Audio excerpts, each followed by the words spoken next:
Okay, we're doing Buttonholes 101 on the Viking Husqvarna Diamond machine. First, you want to get out your buttonhole foot. You're going to have this little white indicator lined up with those white spots on the buttonhole foot. Pop this right on here and plug it in. There's a plug right underneath where that fits into to read it out. I have a cute white pink button here that I'm going to put on here, and this says that it should be a size 16.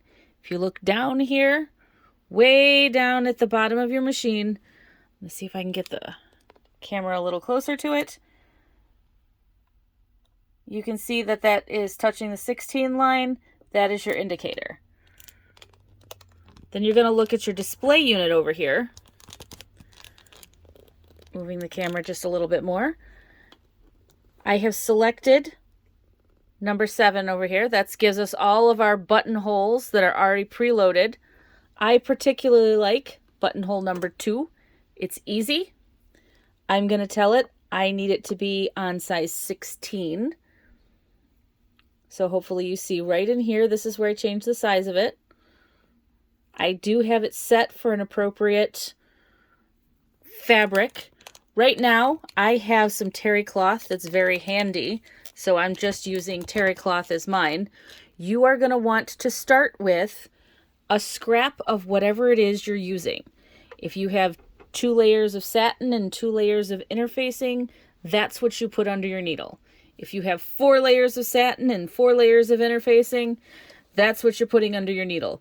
I happen to have a scrap piece of terry cloth.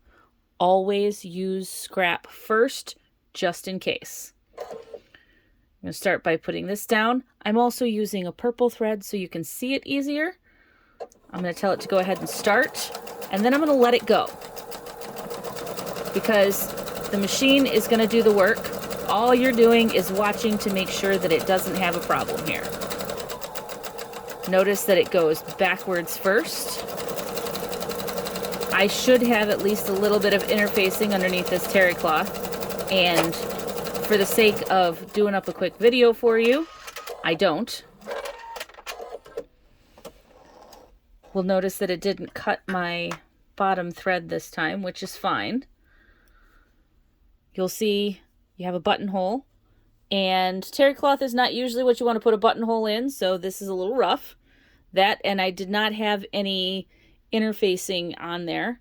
So once you have that buttonhole, you're just gonna cut it open. Be careful not to cut your end threads. A lot of people prefer to use a seam ripper rather than a tiny pair of scissors for it.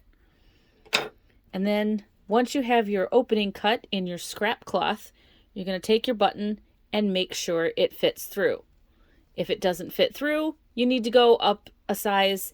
If it fits through too loosely, you need to go down a size. If you'll see, my button fit through this quite well. Just snug enough that it's going to stay once it's sewn on. So, hope that helps. Let me know if you have any questions.